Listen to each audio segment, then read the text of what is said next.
Hey, sickos, and welcome back to a brand new episode. I'm your host, Sensory Stowers, and in this gripping episode, we are going to dive deep into the psyche with the most amazing Daniel Valient, also known as White Gardenia, directed by the insightful Jonathan Doe. This episode delves deep into the intricate art of self-harm, a topic often shrouded in stigma and misunderstanding. So prepare to be challenged, enlightened and moved as we navigate through the complexities of self-expression, pain and resilience. So tune in, buckle up as we unravel the layers of White Gardenia's journey and uncover the profound insights hidden within the shadows. Now, before we delve into this gripping episode, I just want to say to each and every single one of you out there, a Merry Christmas and a Happy New Year. I know we are just in the start of February and it is my birthday month. My birthday is actually the 21st of February, but it's my birthday month regardless. So I hope if there is anybody else out there celebrating a birthday, happy birthday to you. And I just want to thank each and every single one of you also for the love and the support that I've gotten towards this podcast. Again, I've said it before and I will say it until my dying day. If it wasn't for you, I wouldn't be where I am today with this podcast, and I most certainly wouldn't be able to interview such amazing people such as Daniel Valient, Jonathan Doe.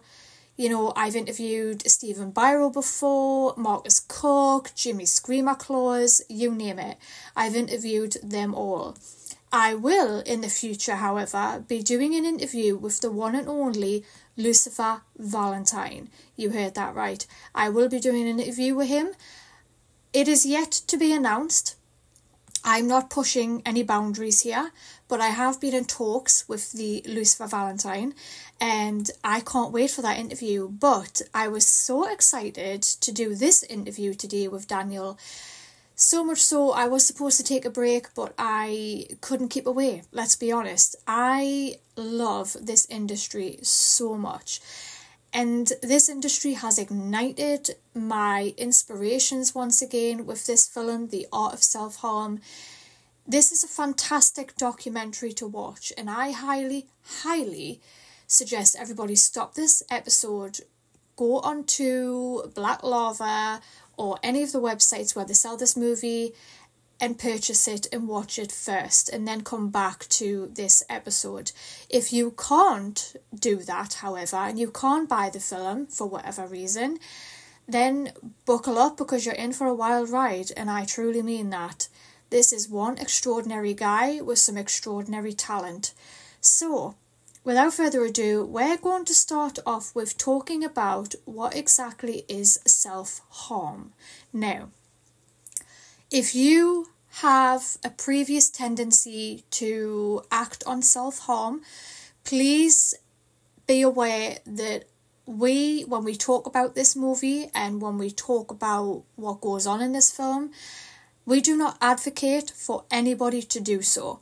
So if you feel like you've got a mental health issue going on, or you need to seek help, do that now. And I will, at the end of this episode, list out some of the numbers that you can phone, like Samaritans, if you are struggling with your mental health. Again, mental health is crucial these days, and we want to stay as sane as possible and be safe as possible, and we want to live happily, healthy lives. So again, please seek help if you need to. If this is going to trigger anything, do not listen to this episode because we do dive deep. So please stop this now and listen to it at a different time, okay? So, what is self-harm? So, according to mind.org.uk, self-harm is when you hurt yourself as a way of dealing with very difficult feelings, painful memories, or overwhelming situations and experiences. Some people have described self-harm as a way to express something that is hard to put into words, turn invisible thoughts or feelings into something visible, change emotional pain into physical pain, reduce overwhelming emotional feelings or thoughts, have a sense of being in control, escape traumatic memories, have something in life that they can rely on, punish themselves for their feelings and experiences, stop feeling numb, disconnected, or disassociated, create a reason to physically care for themselves, express suicide feelings and thoughts without taking their own life. After self-harming, you may feel a short-term sense of release, but the cause of your distress is unlikely to have gone away. Self-harm can also bring up very difficult emotions and could make you feel worse. Even though there are also always reasons underneath someone hurting themselves, it is important to know that self-harm does carry risks. Once you have started to depend on self-harm, it can take a long time to stop. So, talking about self-harm, you can watch a video relating to self-harm, which I will include in my YouTube video, the links and everything necessary that you can click on anonymously, and you can do your own education all of that. So look out for our YouTube video with this exact podcast on, and I will also link that on my social media, and I will list out my social media at the end of this episode as well. But moving on to the questions for Daniel. So, first of all, thank you so much, Daniel, for taking the time out of your day to do this interview with me. I really appreciate it. So, why did you do this documentary, and what is or was your end goal for this film? And so the reason, first of all, I wanted to thank you for inviting me on the podcast. I really appreciate that. And the reason I did documentary is Jonathan Doe is a great filmmaker, and he invited us to do the documentary. And he said he would fly here. I don't like traveling, so he said he would fly here. And so that was, I said that sounds excellent to me, and he came and did an amazing job, and he was working constantly. He was from sun up to sundown. He was working on interviewing us, filming us, and I think that turned out really well. I think I knew it would. He's a great filmmaker, but I was really pleased with the end result. So my next question for you, Daniel, is for those that haven't seen the documentary, there is a segment where you went over what people think about you as a person due to the content that you create. What do you personally want people to take from this documentary? Well, that's a good question. I think that one of the things that they maybe is they'll get a fairly good picture of who we are, but you don't get the whole picture. And one of the things that some people said is, do you really like Donald Trump? And I'm wearing the Trump shirts in the interview, but I think you got to understand that even though I support and voted for Trump, I know that he's very sinful, dangerous man. And I'm kind of swept away in that because my community loves him. So I'm kind of just dragged along with that. And that's what led to White Gardenia. There wouldn't be White Gardenia without Donald Trump. But he is a sinful and potentially dangerous to our the American system, to the Democratic Republic that we've been able to keep intact. But there's some warning signs. Of course, some people like the fact that he's dangerous. That's what they would like to see, is to destroy. They don't like our government, and they would kind of like, so the fact that he's dangerous isn't necessarily a bad thing in the eyes of some people. But I recognize that the Trump movement is evil and stupid, even though I'm part of the movement. And what's happening is that I have two different Twitter accounts. They're like burner accounts, where you make political comments. I have one where I make very pro-Trump comments, and then I have another account where I'm criticizing Trump, criticizing him and his, the fact that he is trying to overthrow our government.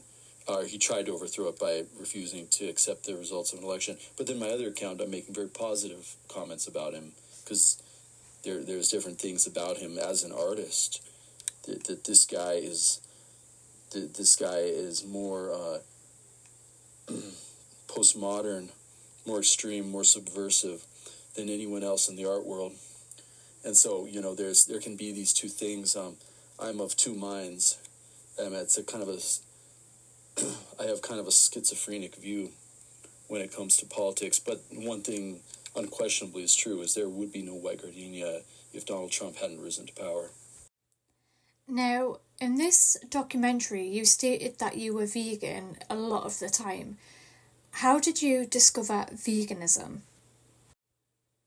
The way I discovered veganism is that I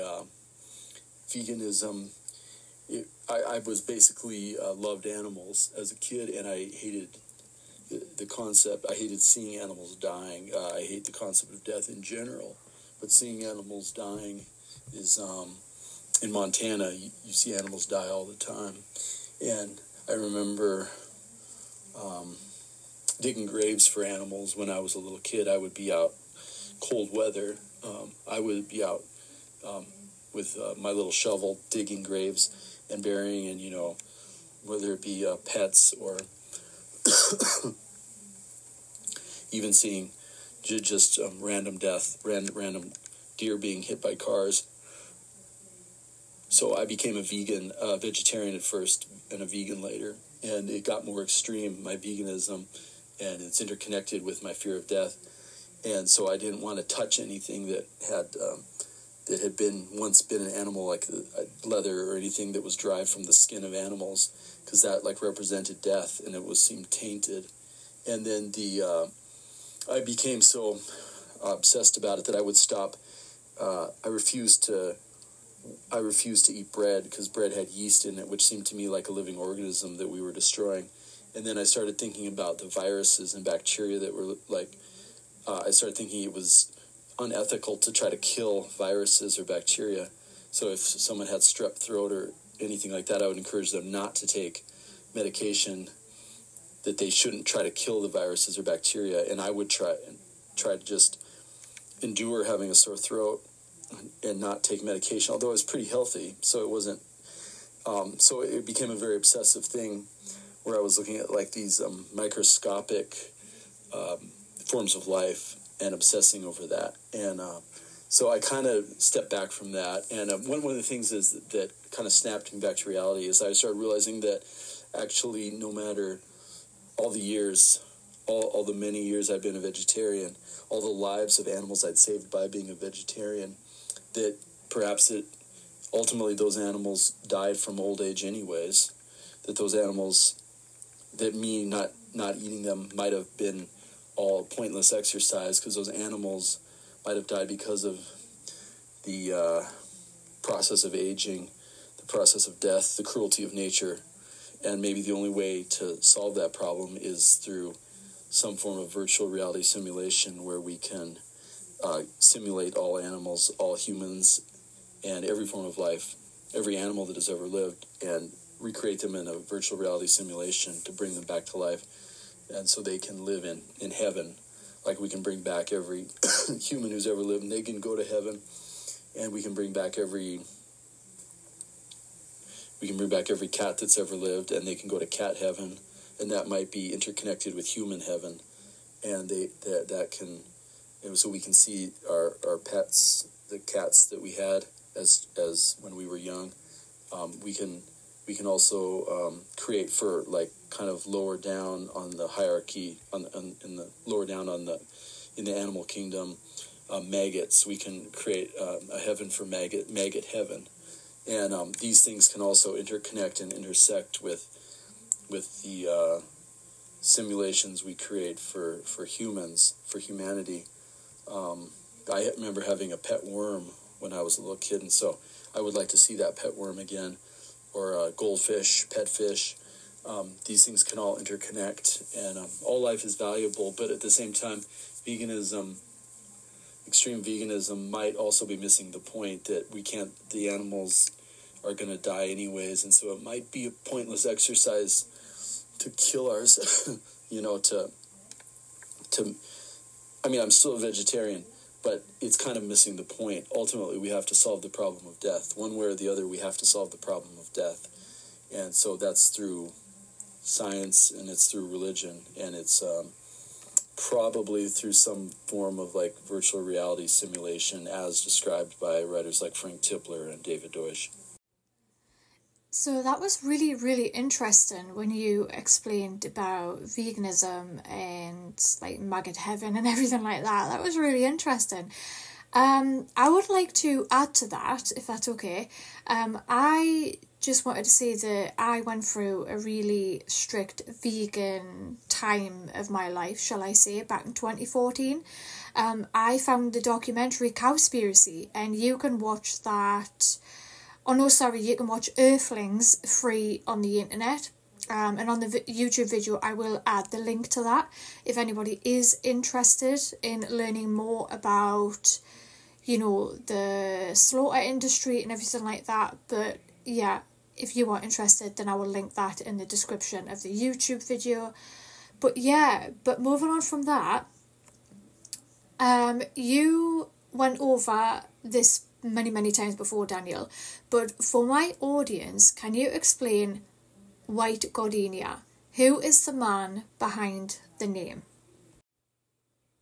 Well, I'm kind of the guy behind the name, so I'm Daniel Valient. I'm kind of the guy, but it's a collaborative effort because I've got Allison and Cherokee Nevin who contribute a lot to the project, and it wouldn't be the same without those guys helping out. And I've been making films with them for years, and those guys, I couldn't do it without them, or it'd be completely different without them. And including the fact that they've both co-directed, Allison co-directed How to Raise Women from the Dead, and Cherokee co-directed Yummy Fur. And so I'm always, really grateful to have those guys on the team. And there's other collaborators too, but yeah, so it's not just a one-man show. It's definitely a collaborative effort. So again, you went through this in the documentary, but for my audience, where did White Gardenia, the name, come from? So yeah, the name White Gardenia comes from the 1930s, the 1940s, 1950s, series of crimes, true crime. From the history of true crime, there's this. We know about the Flower murders, a series of murders in the 1940s, predominantly, but there might have been some crimes prefiguring it in the 1930s. There's theorized that there's a guy named George Hill Hodel who committed the crimes. There's nothing been proven as far as I know, but there's basically it's basically been theorized that this guy committed a bunch of crimes and based it on surrealist artwork, because this guy was mixed up. It has been verified that he was mixed up with the surrealist artists, guys like Man Ray, and perhaps even guys like Dali and Max Ernst, that he was making art that might have been trying to mimic some of the artwork from that time. We know that like surrealism is preoccupied with bodily trauma, self-mutilation, and you can see how some of the corpses, like the Black Dahlia, in that case, you saw her body, there was like a specific way that the murderer deconstructed her body and arranged it in a certain way, and that seemed to bear resemblance to Man Ray's black and white art. Man Ray had a piece of artwork called Black and White. There's more than a passing resemblance. So it does smack a bit of conspiracy theoryism, but it does kind of, that whole theory kind of does appeal to me, and that is basically where the name White Gardenia came from, was from that series of flower murders. And I think that my interest in and true crime, the actual history of true crime, does play an important part in our films, especially How to Raise Women from the Dead, which came out from Baroque House a few years ago. That's interesting when you had mentioned about that, about putting the things in the specific kind of order. That reminds me when I watched this documentary about Jack the Ripper and the last killing in London. from Jack the Ripper was where he gutted this woman and he laid all of her organs in a particular kind of order on the bed next to her. And that's what that reminded me of. And this is making me think that I should maybe start talking more about serial killers and everything like that, because I've had a huge fascination, for those that don't know, of serial killers. Ever since I was a little girl, I've got books and books and books on serial killers, and I would love to talk about it to an extended audience. So if anybody out there is interested in hearing about serial killer content, then let me know, because I think I figured out who H.H. Holmes actually is. I think it is Jack the Ripper. Now, if you want to know in a specific episode why I've put those two and two together, let me know and I will do a separate episode on that. But moving on from that, Daniel, why did you decide to do the scenes you did in this film? Because they are pretty brutal. Well, I think that we did it because Jonathan said, "Are we going to have something? Did you want to do something? Did you want to do a scene?" I was getting tired of doing stuff with sexual content. I wanted to erase that from our. We don't want to do any more sexual content going forward. So I thought, well, this could be a line in the sand. We could just use this documentary as a chance to say we're not going to be doing anything more. Been very successful with pornographic stuff. Like our Xvideos channels has millions of views, millions and millions of views, but it's not. It's that time has kind of run out. Again, that was kind of the Trump era. That was the Trump represented this kind of mentality, this kind of Hugh Hefner, kind of this hypersexualized guy. Playboy guy, wannabe Hugh Hefner figure who somehow kind of hijacked the Republican Party. And so that kind of brought with it this kind of, I always despised people like Hugh Hefner, but this kind of, when this became part of my community, when Trumpism became a thing with the Christian conservative communities, I sort of had to take a second look at pornography. And Trump himself has appeared in 3 porno films. It's unthinkable that we'd ever have a president who appeared in 3 porno films, but the Christian conservatives said this is the guy. And so then I became interested in pornography and in sexuality, but I want to take it from my own angle, which is basically anti-porn, in the same way that there's anti-music that looks at music and basically takes music, deconstructs it, and looks at it as you can an example would be noise music, Merzbow, Masana, the Garo Garo, Gigi, different where it looks at music and deconstructs it, and basically is mocking the concept of music, turning into something painful. We want to use those same approach to pornography, where we're taking pornography, maybe using the basic iconography of pornography. But then you're looking at it, and you can start off with a basic premise, like maybe it's me and Allison, maybe we're naked, so you can draw the viewer in, draw the unsuspecting viewer in. But then, leads people to where they don't want to go, because we want to make pornography a painful experience, and we want to make it so that people expecting to see something involving pleasure, 2 people getting pleasure from each other. You're seeing 2 people cutting themselves up and turning it into a nightmarish scenario that very few people would want to watch and very few people would get pleasure from. So that's the concept. It always was meant to be anti-pornography. And, of course, we did plenty of stuff that had no sexual content whatsoever. So it won't be a big transition. I feel we'll be able to easily transition into other stuff. But I think that that was what I wanted the art of self-harm to be, a place where I can draw a definitive line in the sand and say, we're not going to be doing sexual content anymore.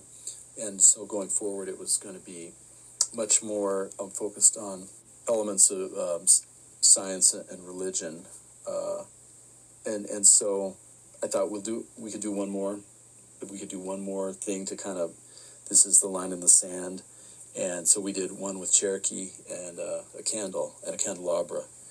And so that was, I think it turned out really well. And I think other people, I think that it was unedited, it was uncut, because he just let the camera roll, and basically everything that happened is there on the screen. He didn't cut anything out, or he cut very little out.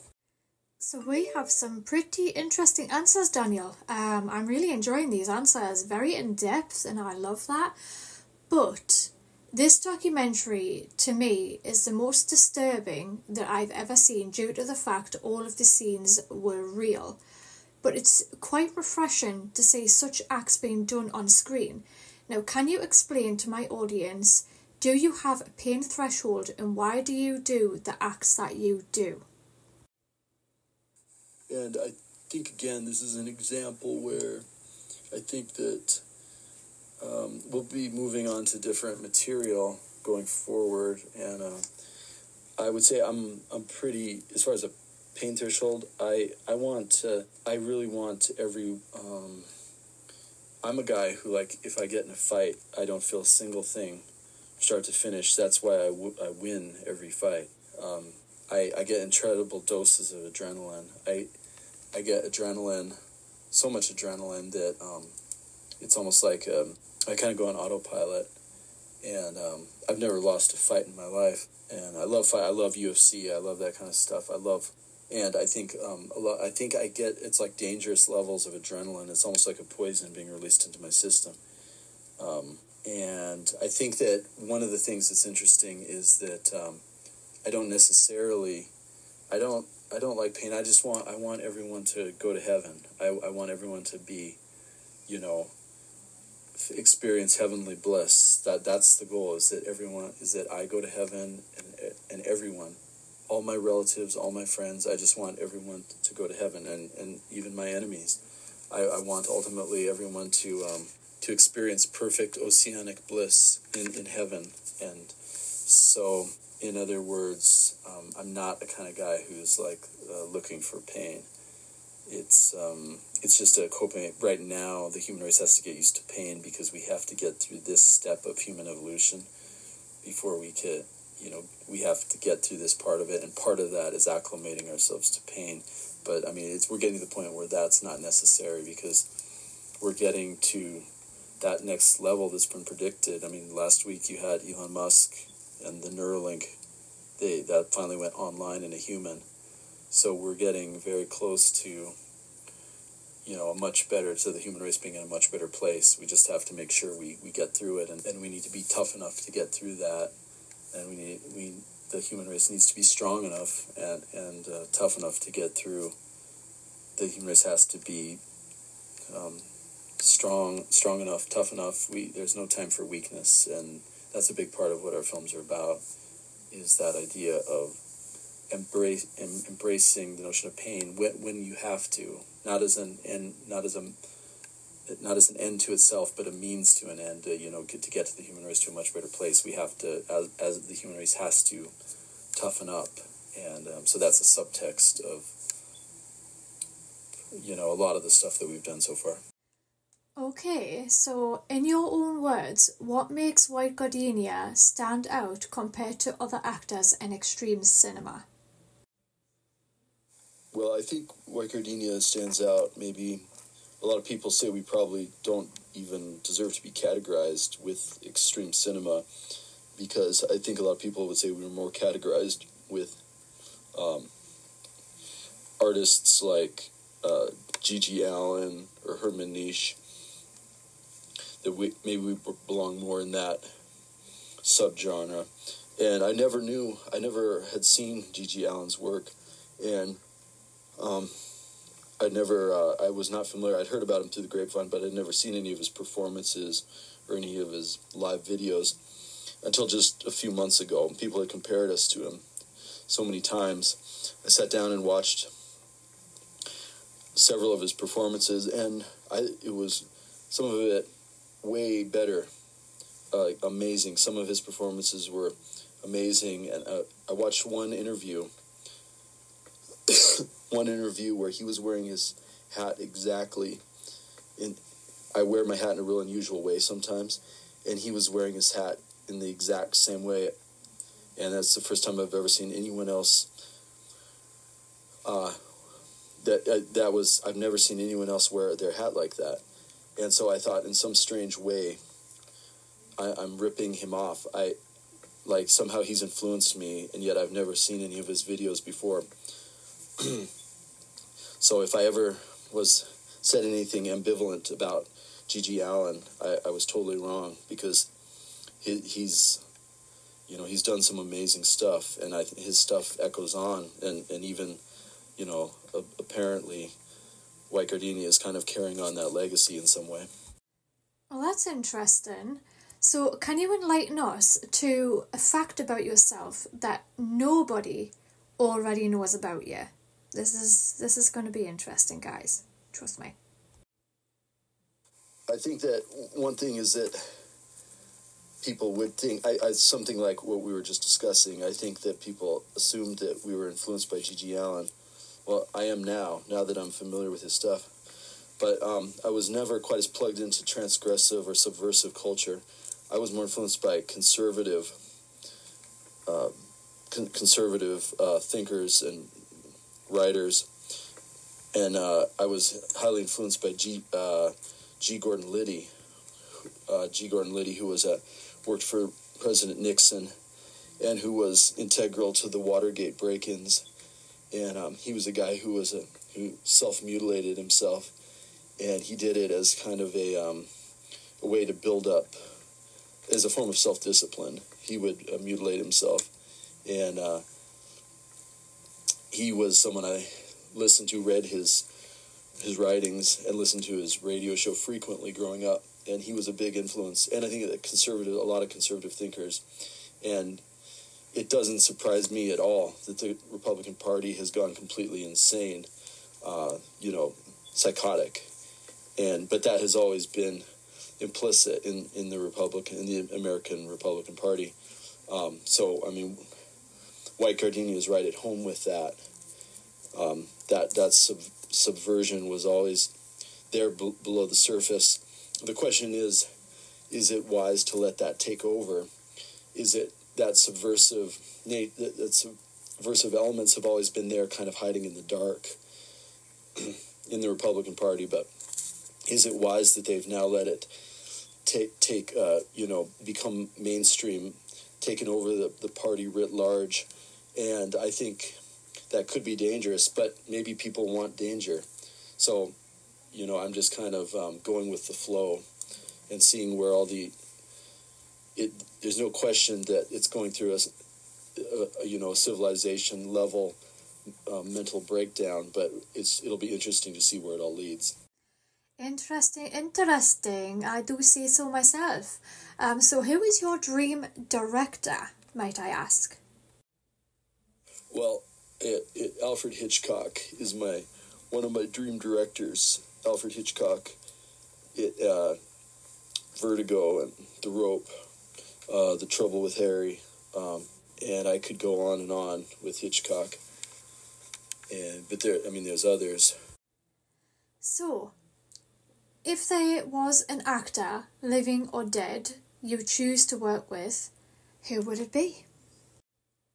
Well, there's some pretty good actors out there. I would say this guy, Armie Hammer, might be pretty interesting guy to work with. Seems like he's a pretty talented actor. There's generally I would say from the older school of acting, some of the guys who date back to the theater. So someone like Oliver Reed is a really talented guy. Now, here's an interesting question for you, Daniel, that I love to ask people, not related to your movie, but if there was 4 people you could have breakfast with, living or dead, who would they be and why? Well, I would say that I would be interested in having dinner with, if it's 4 people, living or dead, then I would have to include Nikolai Fyodorov, the Russian thinker, the Russian, I guess you would call him a futurist, Christian philosopher, who predicted that the human race would be able to find a common central theme of agreement, which would be to defeat death, and that one of the ways to do that would be through the use of technology. He was an early extropic thinker, and I would love to have dinner with him along with maybe Elon Musk, so that he could see that roughly a century later, that someone was picking up that you could see his predictions had come true. Here this week, as Elon Musk has just initiated the first Neuralink test in a human test subject. The other two people who would be the other two, probably someone like Frank Tipler, maybe someone like Francis Bacon, the first Francis Bacon. I like the second. I like Francis Bacon, the artist. I also like him, but the first Francis Bacon was another guy who prefigured the Christian extropic movement. So it would be interesting to have those four guys at a table together. Interesting. I would like to add to that and let my audience know that the four people that I would love to have breakfast with is, number one, Michael Jackson, the king of pop. Let's be honest. Who wouldn't want to have that guy for breakfast? I mean, unless, you were on the opposite side of the spectrum and thought he was a paedophile.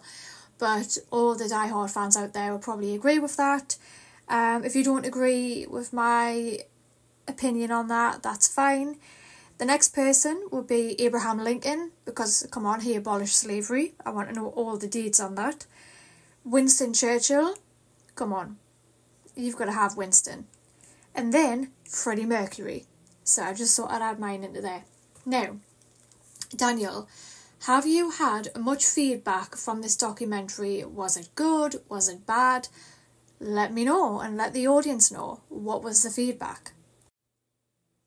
Yeah, I have gotten a lot of people messaging me, telling me that they thought the film was mostly, complimentary. I've had mostly people praising it. I've had a couple people with just some questions or concerns about my politics, mostly. And so what I think is that Jonathan did a fantastic job on the film, and so we're getting primarily. It's primarily 100% good feedback, and so I really appreciate. Always want to thank Jonathan and let people know that he's the guy who did all the heavy lifting on this particular film. Okay, so for anyone out there that's wanting to pursue acting as a career in the underground scene, Daniel, what advice would you personally give them?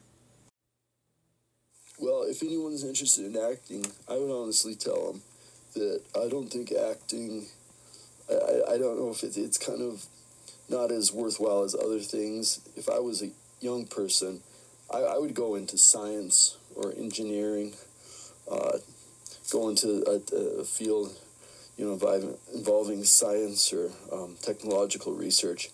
I don't think that film acting is just because you're going to benefit. You're gonna help the world a lot more, probably, most likely, by getting into a field like that where you can really contribute. And that's about the only advice that I could give on that. Now, for my audience who don't know, how did you meet the ladies that are featured in your films? Well, as I've mentioned this before on your podcast. So I met Allison. Allison and Cherokee, or who you're referring to, and Cherokee I met on a musical project where she was saying vocals on a song that we had the instrumental track together. We needed some female vocals to go along with my vocals, and Cherokee did an amazing job. Spent hours, I would say 10 hours at least, rehearsing the song in my car. We just parked my car in a parking lot with a tape recorder running, and I would say for about 10 hours total, she was singing the vocals totally free, doing this free of charge, and she was so dedicated. I thought that when future projects arose, she she helped out with future project, and then when the film project started, she was, completely always a reliable person to go to. And same with Allison. Allison, I met because I don't have sex. The only exception I make is that if a woman wants to have sex and is willing to, if she wants to have sex and she wants to do it on film, and she allows me to turn it into art, then I can make an exception for that. And Allison was someone who, through a friend of mine, a drummer, a guy who used to be a drummer in a band I used to be in, he said, "I know a girl who wants to fuck you, and she said you can make it into a film. You can utilize it in your artwork." And that turned out to be Allison. And so I just imagine I didn't know who the woman was, but when they introduced me to her, when I finally saw who it was, I couldn't believe it was one of the most beautiful women that I'd ever seen. And so she has been one of the best people to work with, and me and Allison are, she's invaluable, contributes to everything, contributes to the films in ways that they wouldn't be the same without her input and without the energy that she brings to the films. And we're married now. The marriage is a little bit shaky. It's not necessarily, I hope that the marriage, that it will survive, but it's also, even if the marriage doesn't survive, she'll always be one of the most important people, and always be, someone that I love and really value everything that she brings to the table, both in the project and personally. She's been, someone really important. She's been someone really important in both my artwork and in my personal life. So this is so sad, when we come to the end of an interview, I feel really sad because I could listen to Daniel all night, if I'm honest. But the last two questions I have for you, Daniel, is, do you have any projects at the moment you're working on? That's the first question. We do have, there are several projects we're working on right now, and one of them is one of them that I've been putting a lot of time and energy into is the White Gardenia, the King James Bible film, which is probably going to end up being about 7 or 8 hours long, and it's basically a silent film. There is a couple moments with dialogue, but I'd say it's 90% silent. The length of the film is necessary because we're doing an adaptation of the entire Bible, but it's also a nod to the silent films, to the golden age of silent films, when you had directors like D.W. Griffith and Eric von Stroheim, different directors who would actually a lot of the directors in those days at the beginning of films, these are the guys that created film, and this was the beginning of virtual reality, and these guys would oftentimes do these long marathon, epic length films. You could have like a 5 or 6 hour long film with maybe a half an hour or maybe like a 20-minute intermission, and you would have it would really require an investment from the audience, and that was before the rules of filmmaking, the rules as we know them now. Before that, the format that we see now was set in stone. There was that flexibility, and I love those kinds of films where you really have to invest time in the film. And so people will have to invest time in this film. And this film is the King James Bible. It has two subtitles, two alternate titles. It's also AKA the dual track of selfish gene and DNA replication and mimetic propagation of Christian extropic theory. And the other subtitle is, alternate title for the film is the religious and philosophical guidelines for quantum timelines. And so I'm really hoping that people will check this out, because I think that I've put a lot of time. A lot of people have put a lot of time and energy into it. A lot of great directors from the underground of horror, including a lot of people in the world of underground filmmaking, have been contributing segments and contributing their skills to the film. So, this is the last and final question for you, Daniel. Can you tell my audience where they can find you on social media? And yeah, you can find us on social media, on Facebook. You can find us on Instagram if you Google White Gardenia, Daniel Valient, my Instagram page should come up. You can see our Film Freeway. If you look at Film Freeway White Gardenia or Daniel Valient, if you want to order our films, you can go to Putrid Productions, which is Jonathan Doe's website. You can go to Tetra Video to order XXX Dark Web.